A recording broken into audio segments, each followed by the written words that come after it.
okay? And we're talking about investing that at a 6% return.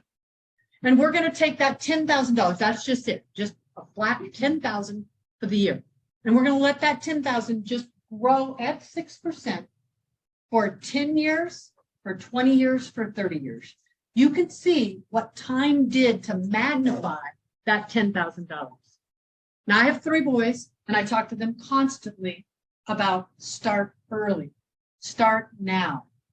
Don't wait and don't think you're going to get to my age and then hope you're going to recover your retirement, because that time will not be on your side at that point. It'll be difficult to allow it to give it the time to build. So that $10,000 investment became $57,000 over a 30-year period at 6% interest. Okay, that's a lot of growth. If you waited until you were 55 or 60 to place that $10,000 in the bucket, you're not going to see that kind of growth. So let time work for you. And you guys that are still young, start, just whatever you can, just start. Take a percentage of every check you get and set it aside and just invest it. Next, let's couple time with the rate of return. And I just want to show you some numbers so that it will start to sink in terms of what that rate of return can do for you. Now, this lower line here, you can see the flat line there. Okay, the flat line, that's the bank. That's bank interest. Now, I work with a lot of realtors on their financial planning, and I tell you, all of us that are in a commission-based business put a lot of money in the bank, right? That becomes our go-to place. And the reason it is, I mean, I have realtors that have 100,000, 200,000, 500,000 sitting in a bank, flatlining like that. Now, you know, and then there are others that have 5,000 or 10,000. So whatever your level is, doesn't matter. The fact that they have such a large percentage of their asset base flatlining for them is not an investment strategy. Now, we all have things to take care of, and we are all in a situation where we may not know when that next commission is coming in. And if we don't know when it's coming in, we've got to take care of ourselves, right? So we've got to have that liquidity so that we have the float to make it through October, November, December, right?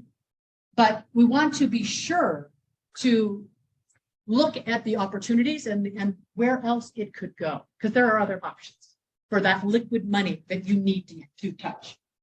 So if we go now to the second line here, that's that line we were just looking at on the last page.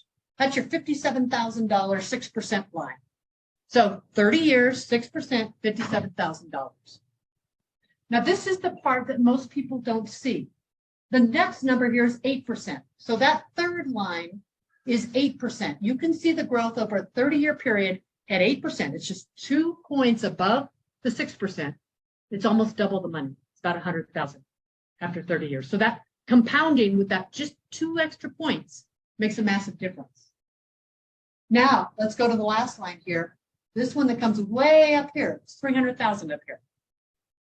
That's the same $10,000 investment, earning 12% for 30 years. So now if you have the choice of earning 6% or earning 12% for a 30-year period of time, would you settle for 57,000 or 300,000? That's the difference. So you really do have to take a look at what it's earning you. And then you've got to look at the amount of cash that you keep in the bank and look for alternatives to bank assets.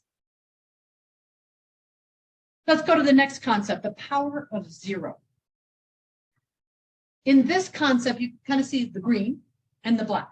Let's do the black first. This is the market between 2000 and 2013. It was up, and then it was down just as steeply.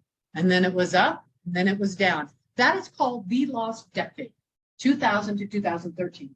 If you started with $100,000, by 2013, you had $100,000. Now, these were some of my earlier years in investing, and I'll tell you, those were some tough years because you're thinking that you're starting to do the other lines that we were looking at on the last page, and you're not. Your portfolio is not growing at all. I was just listening to a podcast this morning, and there are some pundits that are saying we're headed into that next 10-year window. I don't know. But you're hearing some talk about that. So how do you then leverage the power of zero